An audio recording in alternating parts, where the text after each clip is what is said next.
Ladies and gentlemen, friends, neighbors, campers, and camperettes alike, welcome back to Interpersonal Communication. My name's Mike Joswiak, and I'll be your instructor for the day. Hold on one second. There's nothing like a good cup of coffee, and that is nothing like a good cup of coffee. Yay, here we are. Oh man, Maslow behind us. All the layers of Maslow, the pinnacle of Maslow, self-actualization. Really, quite frankly, it's time. It's time you get to reinvent yourself. You get to. You don't have to live with the labels, even if they're great labels, even if they're the greatest labels ever. If they're not yours and you didn't invent them, be careful. All right? The all-seeing eye. You need to see yourself, love yourself, become enlightened about self. Go on a great explore. Read. All right, Maslow behind us now. I'm about to toss up the. Sorry. I'm about to toss up a quick and simple a chart of you. All right. I want you to notice some things now as we drop this chart in. All right. I want you to notice what's at the very center of that chart. The little F's and the V's and the B's. It's going to get a lot more complicated than this inside the center of my chart here of who you are. This basically is a chart of you.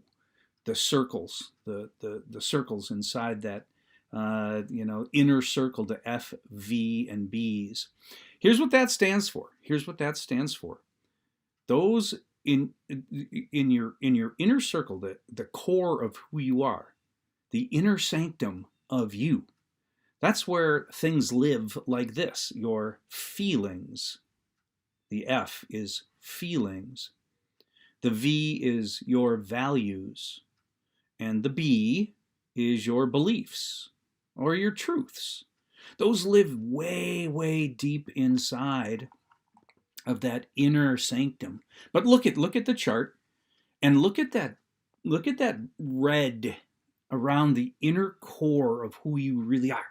Notice that it's my cheesy sort of brick wall that I've drawn there. I have drawn a brick wall because that's what I think we do, and we do it way too often. And man, I tell you what, if you want to be a better best friend, you want to be a better soulmate, a better life partner, you've got to start thinking about those brick walls that you have put up around who you really are at that inner core. That inner core. And right now, the things that we want to talk about, because there's more in there, but right now at that inner core, we want to talk about our feelings, values, and beliefs. But once again, that stuff, the stuff in red, those bricks, we have built a fortress around who we really are at our inner core. And I know why. Because last time I told somebody what I was really feeling, last time I told somebody about the emotions that I was having, they laughed right out loud at me. Remember middle school? Oh my God. Owie. Joswiak, don't make me do that. But remember middle school. You told somebody what you really believed, and you were ridiculed. You shared with someone that you thought was a friend how you felt emotionally, your feelings, and they posted it on Facebook or FacePaint or wherever. And guess what? You got a nickname.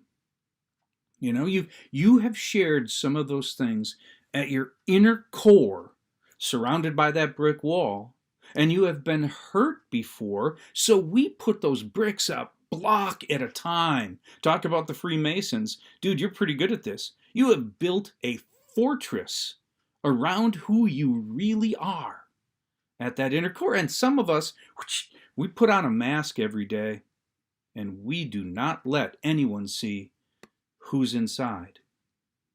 who's inside.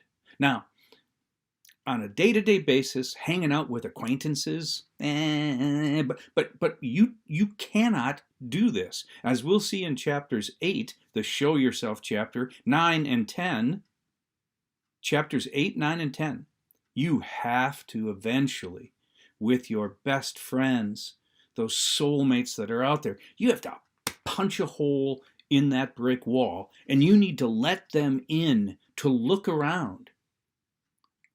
Because really, quite frankly, if you keep pretending and they fall in love with whoever you're faking to be or pretending to be, what a disservice to them. That's how you wake up.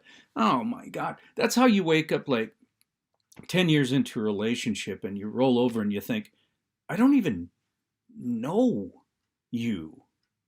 Oh, trust me, and it might not take 10 years. I don't even know who are you? Much more about that in chapters 8, 9, and 10. But right now I want to introduce that brick wall around the inner sanctum of us, the core of who we are. All right, you can see it there on the drawing. You rewind and go back to that, or you paused it and wrote it down. Remember it. Let's define some of those things, shall we? Because this will be important. All right, what does it mean? Let's take some easy ones first, like feelings. Your feelings are your emotional response to the stimuli in your world. That's the definition. Emotional response to the stimuli in your world. You're stimulated by something, you have a guttural, visceral response to it. It makes you happy, or it makes you sad, or it makes you afraid, or it makes you delighted, whatever the emotion is. All right? Those are your feelings inside the inner core of who you are. And you know what? As we'll see in chapters 8, 9, and 10, you get to have those. We can't take those away from you. That's like saying sand off your fingerprints. More on that coming. I tell you what, you get to be sad. You get to be happy. And things make different people sad or happy. It's you at that inner core. You can't refute that. Feelings, the emotional response to stimuli around us. Then, gotta talk about beliefs, because we already know a lot about them. Your beliefs that you hold at your inner core at 17-ish. A lot of that's dogma. Be careful. A lot of it's dogma. It is a deep belief that's been given to you, lovingly handed to you. Okay? Lovingly handed to you. You've been told what to think, what to believe. You've been told who to worship, who to not. You've been told who to vote for. This dogma is inside you. Okay? But so are some self-derived truths. Those are the beliefs, or the B's, that live inside of that inner sanctum of who you are, in that chart of who you are, in the core of who you are. Now, we've got feelings in there, the F's. We've got beliefs in there, the truths, whether it's dogma or you've used the star model and self-derived your own truth. That's what's in there, the truth that you hold. The other thing that's in there is the V, and that stands for value. And this is Joswiakian, but this is how I describe values. Values. A value is something that you give worth to. You find it of worth. In other words, you don't value the things that you think are worthless. You value the things that you have given worth to. And some of us value family, for instance, because I've given great worth to those people around me, love and belonging layer, given great worth to them. Some of us value money fine and all good, but or is it that you value the reward for hard work? You value that. You value being rewarded because of the hard work that you do. And now it's getting a little bit deeper than money.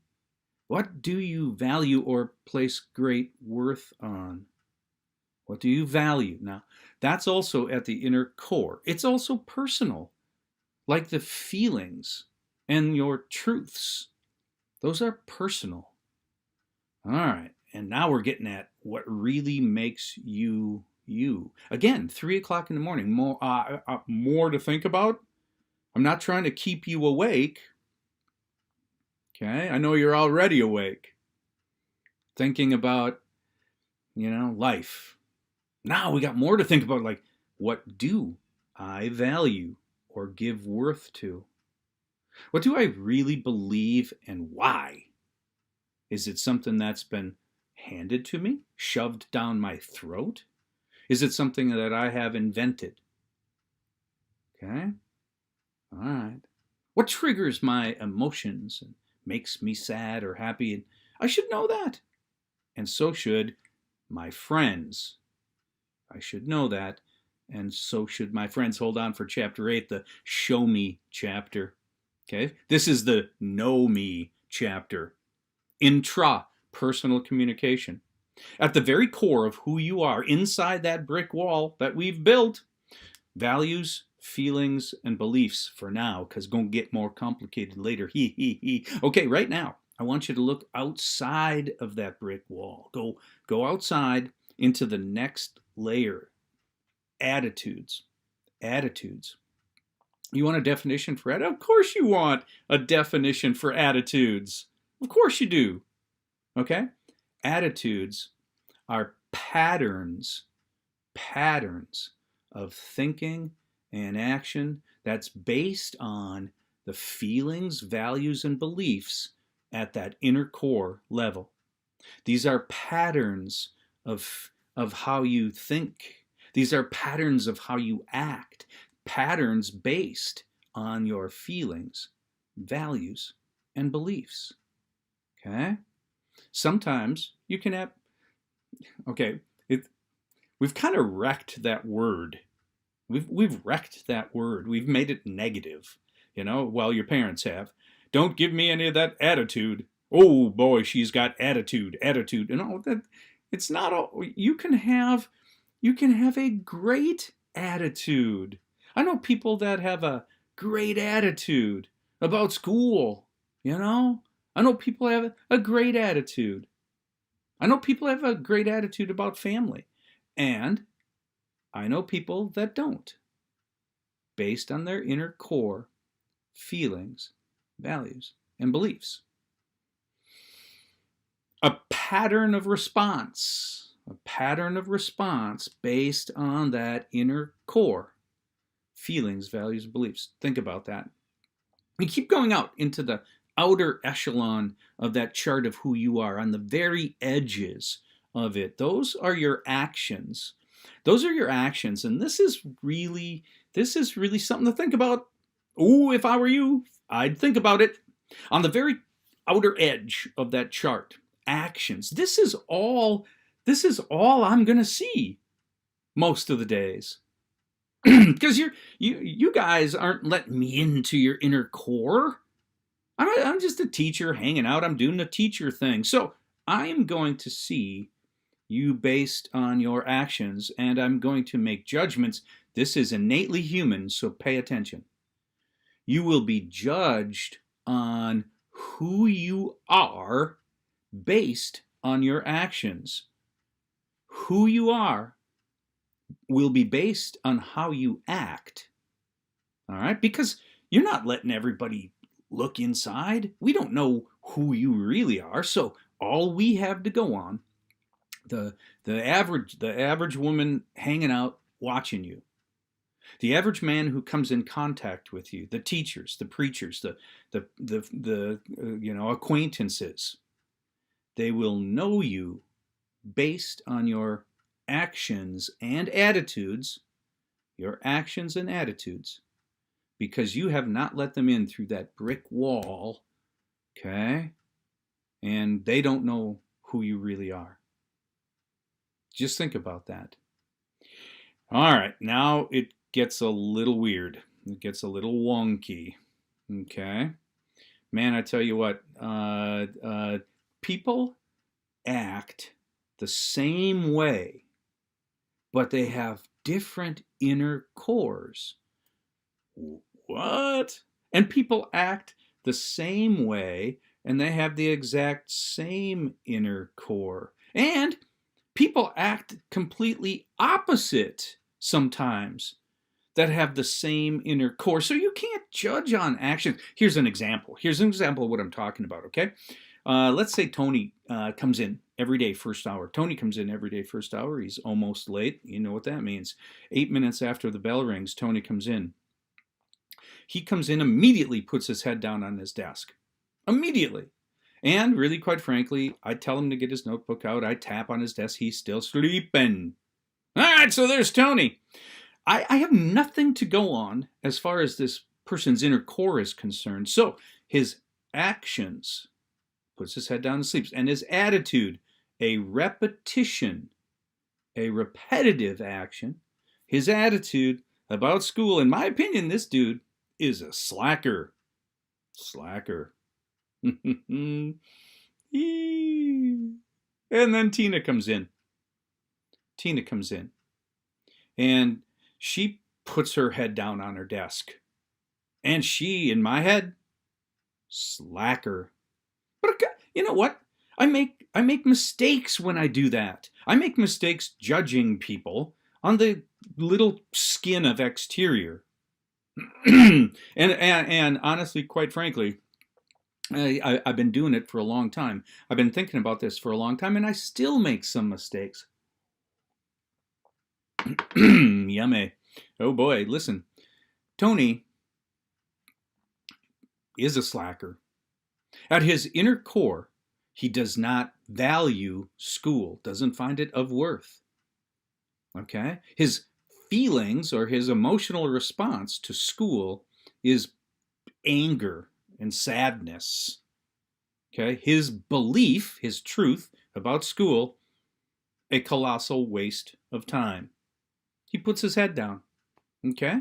I judge him. Tina puts her head down. But in her inner core, she is completely different than Tony. In her inner core, she values school. She really does. She's going to be the first in her family to go to college. She is working so hard. She values school. She finds it of great worth. Her feelings towards school, she's delighted. She's happy that she gets the chance. But she doesn't necessarily speak English that well. And she is that student that, remember her? That has to translate all of my words one at a time. Plus, she's working until close every night at the restaurant. So when she comes in and puts her head down, she's tired. She's tired. Now, I judge them both as a slacker. I make a mistake. I make a mistake. Like the guy that matches Tony in that inner sanctum so well, right? Let's call him Sid. Sid walks in and he sits down and he gets his notebook out and he puts his pen on his notebook and he starts taking notes and he looks right at me and every once in a while he goes like this, oh, okay? And I think Sid's a great student, but inside Sid, he hates school. He thinks it's a colossal waste of time. It makes him sad and angry to even be there. He matches Tony. Except Sid knows how to play the game so that he can fly under the radar. This is weird. This is weird. This is why you cannot judge people at their core based solely on their actions or their attitudes. You can't.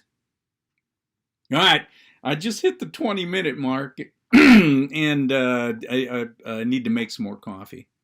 I don't like to go over 20 minutes, man. You're bored after 5. All right, tomorrow, more of the core of who you are. All right, tomorrow, more of the core. I hope I'm not a bore. It's dumb. That's dumb.